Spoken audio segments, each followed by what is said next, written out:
Welcome to CCFR's Canada Downrange. Sport shooting is the most exciting and least covered sport in Canada. Come with us as we travel across our great nation to discover the coolest events, amazing locations, and the most interesting people. Today on CCFR's Canada Downrange, we head to Winnipeg, Manitoba to watch the MSCA set up a sporting clay course. We will also spend some time at the Oxford Fish and Game Club in Woodstock, Ontario, where the folks at Select Shooting Supplies have set up a range day and trade fair.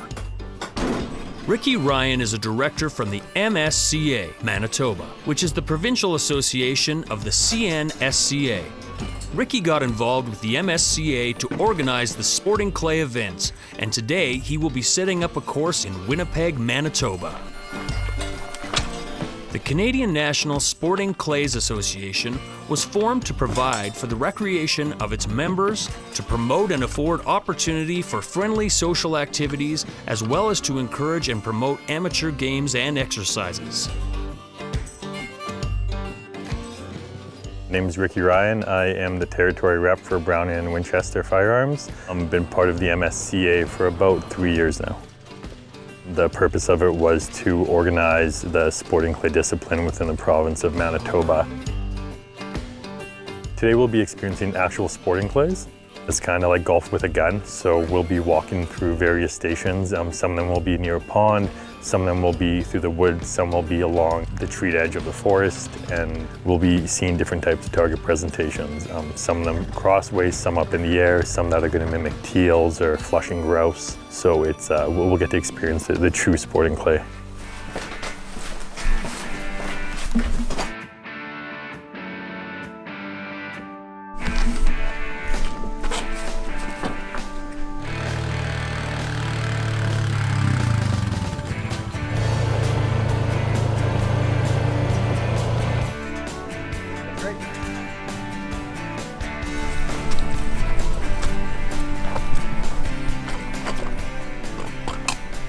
It's scored pretty simply. You usually throw in a pair of targets at a time, and you get points for each break that you accumulate throughout the course.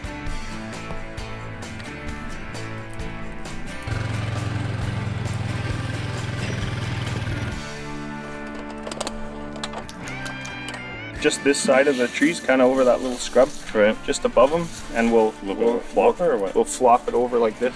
Okay. Pull.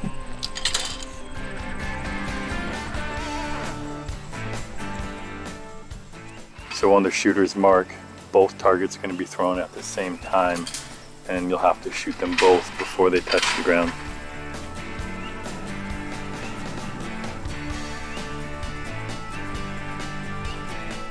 By setting up the machines at different angles and taking the background into consideration, it becomes much more challenging than traditional skeet shooting.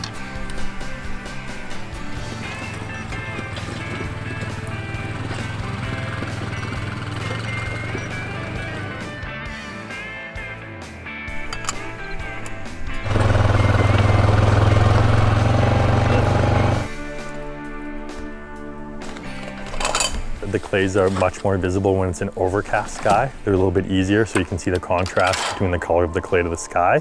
Yeah. From a participant perspective, it's usually a little bit more enjoyable when it's not raining.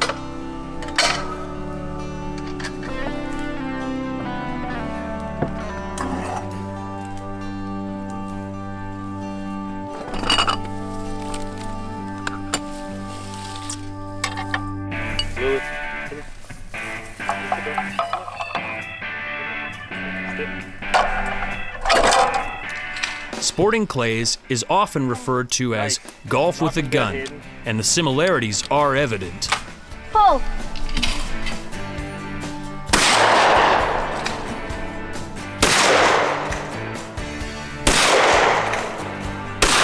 There you go.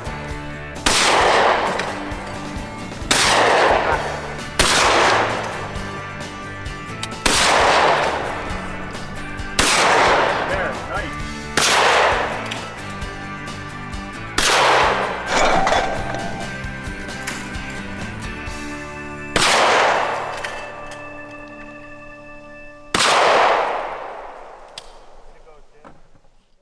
Remember, if you don't stand up for your own ability to own and use firearms, who will? Join the CCFR or donate right now at www.firearmrights.ca.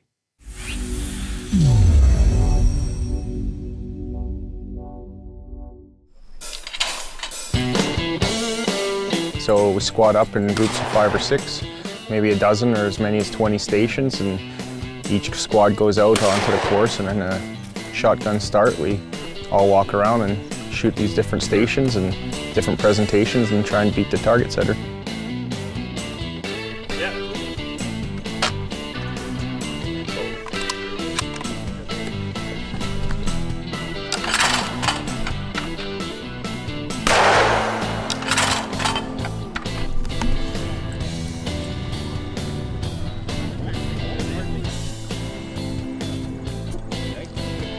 Most guys are using 12 gauge just because ammo is readily available. Over-under is kind of the preferential piece, but lots of pump guns, lots of semi-autos. There's no discrimination. You can spend 500 bucks on an SXP, or you can spend 20 grand on a Krieghoff. Just depends what you want to do.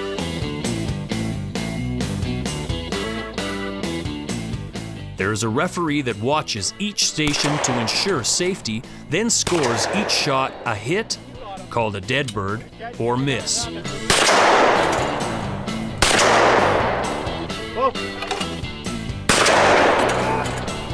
Full.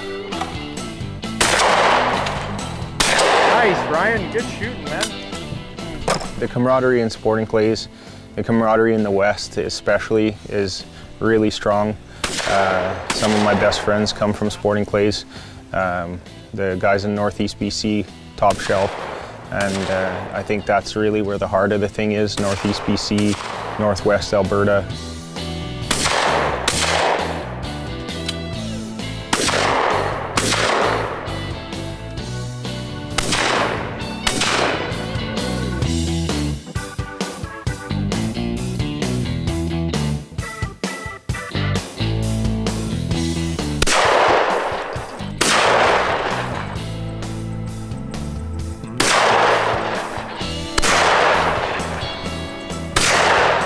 Take a Kid Shooting. I sign a lot of my emails with Take a Kid Shooting, and it's a big part of how we're going to continue the sport going forward. And junior and sub-junior is some of the least populated classes, but we're building that, and hopefully we get more kids out and throw more ammo and poke some more holes in the sky with the juniors. That's where this thing's going to go. This was a fun event for the competitors, and like a game of golf, there was much deliberation as to the winner of the day. In the end, the gathering of everyday people doing what they love was the most important result.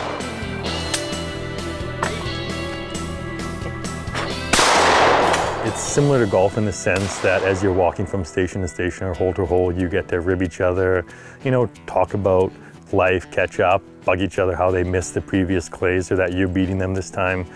And for some people it's also good practice for the upcoming waterfowl season. So we'll have a mix of people some people will not hunt and they just come out and shoot clays. Other people are avid bird hunters who consider it good practice for the upcoming grouse or pheasant season or waterfowl season in Manitoba. So it's just a good way to spend the day, and as Scott mentioned, it's a fantastic opportunity to get your kids out and teach them about firearms in a safe and relaxed environment.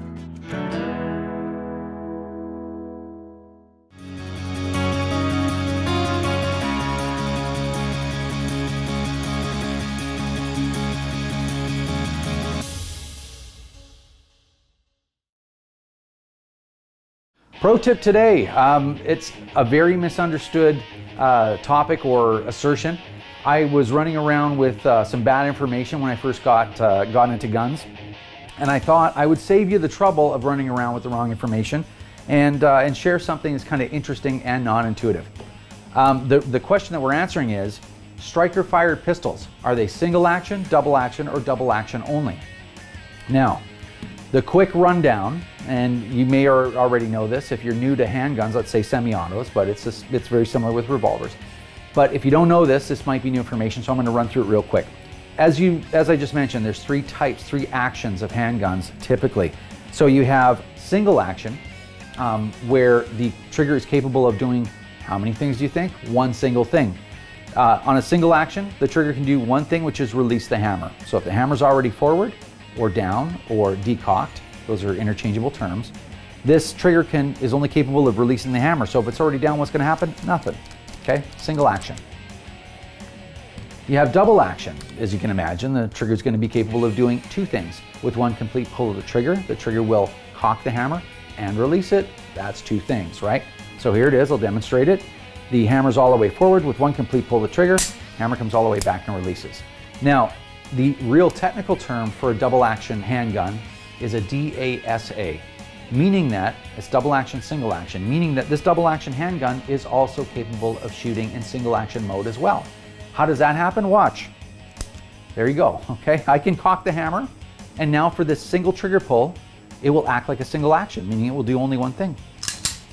Release the hammer, okay? And now once the hammer goes forward, you can see that it clicked back to double action. Now there's a double action pull. So in real life, when would this thing shoot in single action? It would be if I put a loaded magazine in here, I charge the handgun, and you can see that every time the slide comes back, it resets the hammer. So in a semi-auto, and when I pull the trigger, the slide cycles itself, spits out the empty casing, loads a new round, and resets the hammer. So it's a very light trigger pull for the rest of my shooting experience until I decock it and it goes back to double action. I know that was a mouthful, but I'm trying to cover a lot in a short time. Now, it's capable of this single action pull, right? DASA. Now you have another handgun, and it's called double action only. And that means it's a handgun that it's a double action handgun that's not capable of shooting in single action mode. So typically, if this was a double action only, I would be pulling the trigger like this. Even though the slide was cycling coming back, the hammer would just fall straight forward. I could pull the hammer like this, it would just fall back again. It's not capable of staying back. It's not capable of that single action pull, okay? Shooting in single action mode. Can't do it. Now, back to our striker fired pistols. To me, what does that look like? That looks like a single action to me, right? The trigger is only doing one thing. It released the striker that's inside, and it's not capable of recocking itself. And so for the longest time, I was walking around, actually even as an instructor, and I said, well, this is a single action because it's identical to a single action that I know is a single action. And another instructor said to me, no, they're double action only. I'm like, that's impossible. That doesn't make any sense. He goes, they're considered by gun makers and by, in this case, the Canadian government as double action only. And I'll tell you why. When you cycle this thing, the striker actually comes back around 7/8 of the distance that it needs to come back in order to be released to go forward to strike the primer of the cartridge that's in there. So that first little bit of resistance, when you pull the trigger, and if you know striker fired pistols, there's a little bit of resistance and then it gets easy again. That resistance is actually cocking the striker that 1/8 of the way so that it's completely cocked to go forward. So what they're saying is, even though it's only cocking, a tiny little bit, each time you pull the trigger and releasing, they call it double action only. So at the end of the day, is this a double action only? By definition, technically, yes, it is. So you can settle an argument, or you can tell your buddies that you know a little bit more about striker fired pistols than they do. Glock calls their action a safe action, and I think they consider it proprietary, but this is how it's classified as far as the government's concerned, and on import regs and stuff like that, import forms and stuff. So double action only if it's striker fired. So hopefully that was interesting. Impress your friends and stay safe. Hope you enjoyed it. We'll see you next time. Remember, if you don't stand up for your own ability to own and use firearms, who will? Join the CCFR or donate right now at www.firearmrights.ca.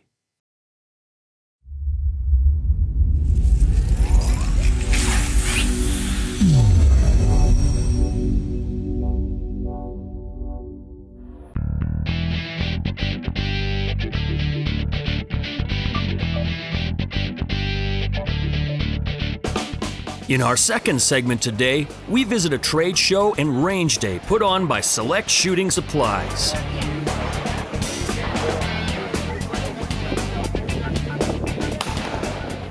Last year we estimated somewhere around 700, 750 people, which was up from 500 the year before.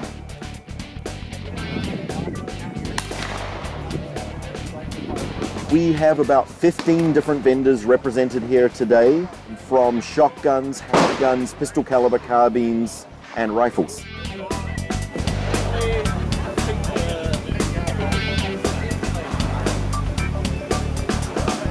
We are at about 85 volunteers to put this together. We do this for two reasons. We do it as a free to attend event because we want to get people out to the range. We want people to come and see it. We do have a cost to shoot to cover the cost of putting the event on, but we want people on the range. We want them to come and see it, then experience it. We want to see the smiles on their faces and introduce them to the sport. It's a lot of fun. I've never had anybody yet that had never shot a gun that shot one and didn't have a smile on their face. And that's what we're here for. At our store, I have people from every walk of life. I've even got a priest who reloads his own ammo. I literally have everything from clergy, the various organizations that serve and protect us, and there is no stereotype for the Canadian gun owner.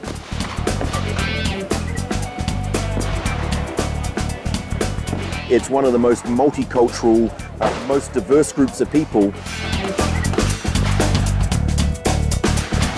The really amazing thing is when we come out on the range, everybody's equal. We're just here to enjoy and have a good time, and that's one of the best parts about the sport.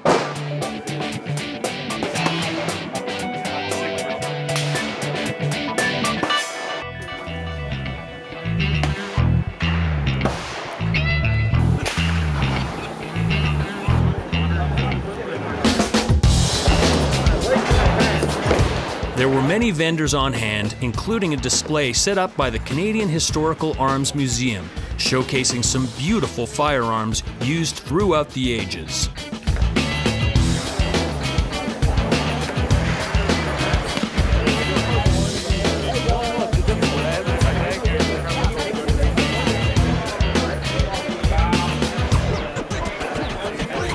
This is our third annual. We will do a fourth annual. At the rate it's growing, our dilemma is going to be where to host it. We're running out of ranges that can host an event of this size, but we're determined to find a solution to that.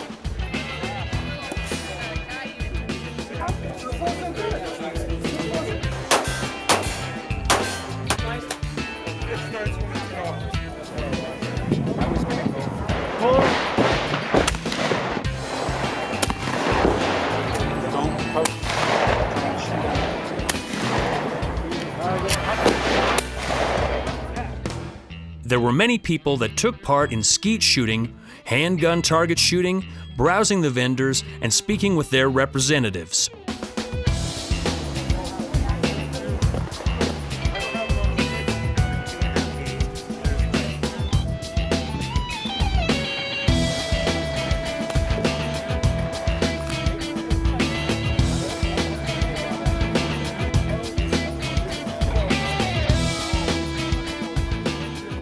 The CCFR was also present to talk to interested gun owners as well as hand out information and sell merchandise.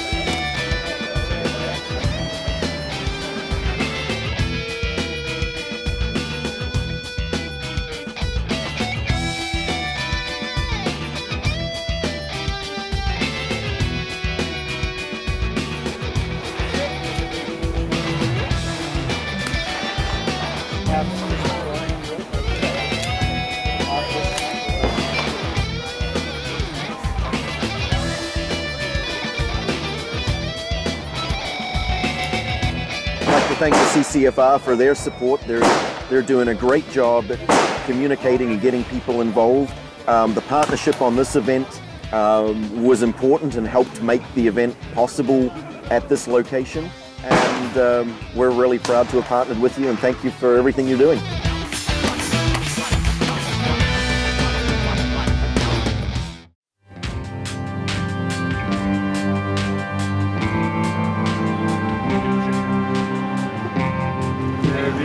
Everybody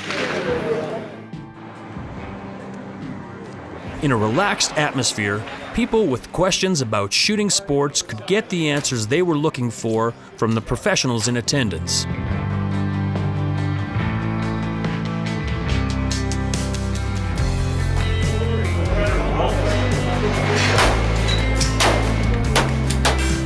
Select Shooting Supply's goal is to become your one-stop shop for everything a shooter needs to store and maintain his or her firearm and enjoy shooting. So be sure to watch for more events like this one from Select Shooting Supplies.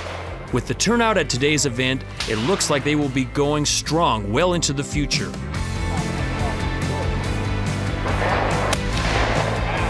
For more information on the Sporting Clays Association, visit their website at cnsca.ca. To find more information on Select Shooting Supplies and their products, go to selectshootingsupplies.com.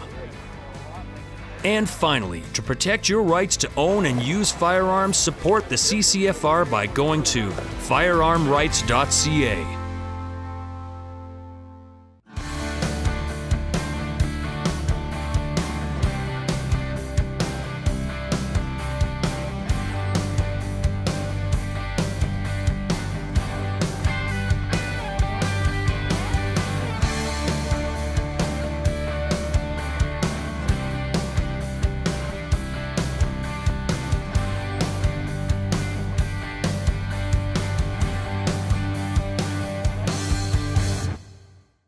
Remember, if you don't stand up for your own ability to own and use firearms, who will? Join the CCFR or donate right now at www.firearmrights.ca.